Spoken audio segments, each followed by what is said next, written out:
এই দেখো ফ্রেন্ডস, তৈরি আমার এই বাটাটা। চলো এই বাটার রেসিপিটা তোমাদের সাথে শেয়ার করা যাক। বাজার থেকে এনেছিল ঘ্যাটকোল, চলো ঘ্যাটকোলগুলোকে কেটে নেওয়া যাক। এই দেখো আমি ঘ্যাটকোল পাতা আর ডাটাগুলোকে কেটে নিয়েছি। এইবার এগুলোকে ধুয়ে নেওয়া যাক। কড়ার মধ্যে অল্প একটু জল দিয়ে দিয়েছি। এইবার এই ঘ্যাটকোল পাতাগুলোকে হালকা ভাপিয়ে নেব। এটা হালকা ভাপানো হয়ে গেছে। এইবার আমি এই জলটা ফেলে দেব। এইবার কড়ার মধ্যে দিয়ে দেবো সামান্য একটু তেল।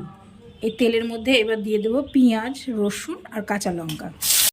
এবার এর মধ্যে দিয়ে দেবো ঘ্যাটকোল পাতাগুলো। এর মধ্যে দিয়ে দেবো পরিমাণ মতো নুন আর দিয়ে দেবো একটুখানি হলুদ। দিয়ে দেবে ভালো করে টানিয়ে নেবো। এই দেখো এগুলোকে ভালো করে টানানো হয়ে গেছে। এবার একটা মিক্সিং বলে আমি এটাকে পেস্ট করে নেব। এদিকে কড়া গরম হয়ে গেছে, কড়াতে দিয়ে দেবো তেল। এদিকে তেল গরম হয়ে গেছে, তেলের মধ্যে দিয়ে দেবো কিছুটা কালো জিরে।